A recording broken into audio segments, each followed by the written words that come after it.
नमस्कार दोस्तों, आप सभी मित्रों का फिर से हमारे YouTube channel DK Saini study point में आपका स्वागत है। जैसा कि दोस्तों टाइटल और थंबनेल से आपको समझ में आ गया होगा, आज की इस वीडियो में हम बात करने जा रहे हैं BEd, BSTC, BSc BEd, BA BEd से संबंधित इंटर्नशिप के दौरान जो आपको लेसन प्लान की डायरी तैयार करनी होती है, दैनिक पाठ योजना जो आपको बनानी होती है, उस इंटर्नशिप की डायरी को आपको बनाना कैसे है। हर सब्जेक्ट की जो लेसन प्लान की डायरी होती है वो अलग अलग होती है। तो दोस्तों आज की इस वीडियो में मैं हिस्ट्री से संबंधित जो लेसन प्लान है वो आपके लिए लेकर आया हूँ। इससे पहले मैंने एक वीडियो ऑलरेडी अपलोड कर दी है और वैसे तो मैंने पहले भी बहुत सारी जो वीडियो है वो अपलोड की हुई है, प्लेलिस्ट में आपको देखने को मिल जाएंगी। लेकिन ये जो पार्ट नंबर है वो सेकंड है, इससे पहले मैं इन्हें एक पार्ट ऑलरेडी अपलोड कर दिया है, तो आप उसको भी जाकर देख लेना। और सभी जो प्लेलिस्ट का लिंक है वो आपको इस डिस्क्रिप्शन बॉक्स में मिल जाएगा, वीडियो के डिस्क्रिप्शन बॉक्स में जाकर आप चेक कर सकते हैं। और दोस्तों जो भी विद्यार्थी चैनल पर नए हैं तो चैनल से जुड़ने के लिए चैनल को सब्सक्राइब जरूर करें और वीडियो को लाइक करें, क्योंकि आगे आने वाली जो वीडियो की नोटिफिकेशन है वो आपको मिल जाएगी। तो चलिए दोस्तों इसको करते हैं वीडियो को स्टार्ट और आपको दिखाते हैं कि ये जो इतिहास का जो लेसन प्लान है वो आपको कैसे बनाना है। तो दोस्तों दैनिक पाठ्य योजना 2, इसके अंदर भी वही जनरल डिटेल्स आपको भरनी है। विद्यालय का नाम लिखना है, दिनांक, कक्षा, विषय, उपविषय और समय अवधि आपको यहाँ पर लिखनी है। उसके बाद में आते हैं मेन टॉपिक, स्टार्ट करते हैं प्रकरण से। प्रकरण रहेगा हमारा पुरा पाषाण काल। सामान्य उद्देश्य में लिखना है, पूर्वत जो सामान्य जानकारी बच्चे रखते हैं वो। और ये आ गया यहाँ पर इस तरीके से उद्देश्य, देखिए ज्ञानात्मक उद्देश्य, बोधात्मक उद्देश्य, क्रियात्मक उद्देश्य, ये आपको यहाँ पर लिखने हैं। ये आपको जो सारणी है वो तैयार करनी है। तो आपको यहाँ पर लिखना क्या होगा, देखिए ज्ञानात्मक उद्देश्य के अंदर आपको लिखना है, पुरा पाषाण काल किसे कहा गया, पुरा पाषाण काल में मानव किसके बने हथियारों का उपयोग करते थे, पुरा पाषाण काल में मानव का निवास स्थान क्या था। तो इनसे संबंधित वो जानकारी प्राप्त कर सकेंगे। बोधात्मक उद्देश्य के अंदर आपको लिखना है, पुरा पाषाण काल के काल तथा अवशेष कहाँ से प्राप्त हुए उसका वर्णन अपने शब्दों में कर सकेंगे। पुरा पाषाण काल की विशेषताओं की वो व्याख्या कर सकेंगे। क्रियात्मक उद्देश्य में लिखेंगे कि छात्र पुरा पाषाण काल के अवशेष कहाँ से प्राप्त हुए हैं उसके मानचित्र पर दर्शा सकेंगे। तो ये यहाँ पर जो शिक्षण है, उद्देश्य शिक्षण के, वो यहाँ पर कंप्लीट हो गए हैं। अब नेक्स्ट देखिए, नेक्स्ट है सहायक सामग्री। सहायक सामग्री के अंदर आपको लिखना है, रोलर बोर्ड पर भारत के मानचित्र पर पुरा पाषाण काल के अवशेष प्राप्त वाले स्थानों के जो नाम है वो वहाँ पर दिखाए गए हैं। रोलर बोर्ड पर पुरा पाषाण काल के पत्थर के हथियार का जो चित्र है वो भी वहाँ पर दिखाया गया है। पूर्व ज्ञान के अंदर आपको लिखना है, छात्र जानते हैं कि आदि मानव जंगलों में रहते थे। अब जो प्रस्तावना प्रश्न बनेंगे यहाँ से ये इंपॉर्टेंट हो जाते हैं, क्योंकि टॉपिक की स्टार्ट प्रस्तावना के तुरंत बाद हो जाती है। तो प्रस्तावना के प्रश्न देखिए, पहले नंबर का प्रश्न है, आदि मानव कहाँ रहते थे।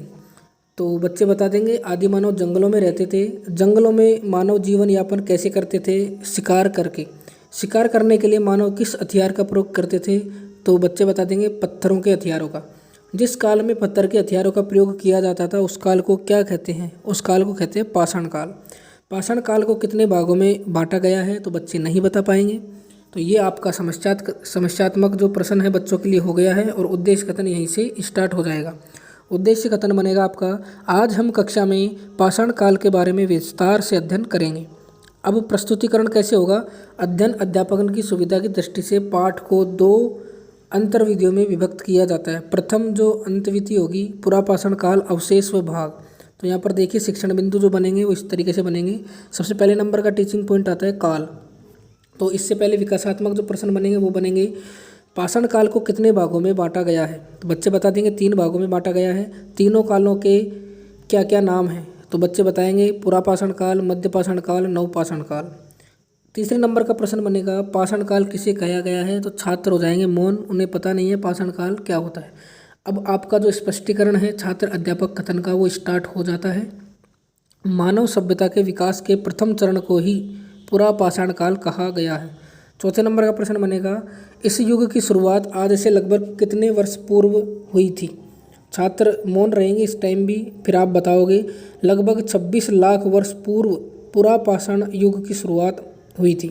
पुरा पाषाण युग काल क्या है, तो आपका स्पष्टीकरण हो जाएगा 26 लाख से 1000 ईसा पूर्व ईस्वी का जो बीच का समय है वो पुरा पाषाण युग काल कहलाता है। अब भाग की बात करेंगे, जो टॉपिक रहेगा हमारा भाग से संबंधित, उसका प्रश्न है, पुरापाषाण काल को कितने भागों में बांटा गया है? तो बच्चे बता देंगे 3 भागों में बांटा गया है। पुरापाषाण काल के तीनों भागों के नाम बताइए। तो छात्र मौन हो जाएंगे। तो स्पष्टीकरण में आपको लिखना है पुरापाषाण काल के 3 भाग हैं, निम्न पुरापाषाण काल, मध्य पुरापाषाण काल और उत्तर पुरापाषाण काल। अब टॉपिक है शिक्षण बिंदु का ही अवशेष। अवशेष के अंदर जो प्रश्न बनेगा वो बनेगा पुरापाषाण काल के अवशेष कहाँ से प्राप्त हुए हैं? तो आपका स्पष्टीकरण होगा कर्नाटक, आंध्र प्रदेश तथा ताप्ती, गोदावरी आदि नदियों से पुरापाषाण काल के अवशेष प्राप्त हुए हैं। नेक्स्ट है इस युग की राख के अवशेष कहाँ से प्राप्त हुए हैं? तो स्पष्टीकरण में आपको लिखना है दक्षिण भारत के करनूल की गुफाओं में इस युग की राख के अवशेष प्राप्त हुए हैं। अब देखिए इससे संबंधित जो बोध प्रश्न बनेंगे वो बनेंगे पुरापाषाण काल किसे कहते हैं, पुरापाषाण युग का काल खंड क्या है, पुरापाषाण काल के अवशेष हमें कहाँ से प्राप्त हुए हैं। निरीक्षण कार्य के अंदर हो जाएगा छात्रों को निर्देश दिया कि श्यामपट्ट सारांश अपनी उत्तर पुस्तिका में उतार लें तथा छात्र अध्यापक द्वारा उसका निरीक्षण किया जाएगा। ये हमारी प्रथम अनुविधि हो गई थी। अब इसी का सेकंड पार्ट है यहाँ पर द्वितीय अनुविधि, पुरापाषाण काल की विशेषताएं, वो देखिए।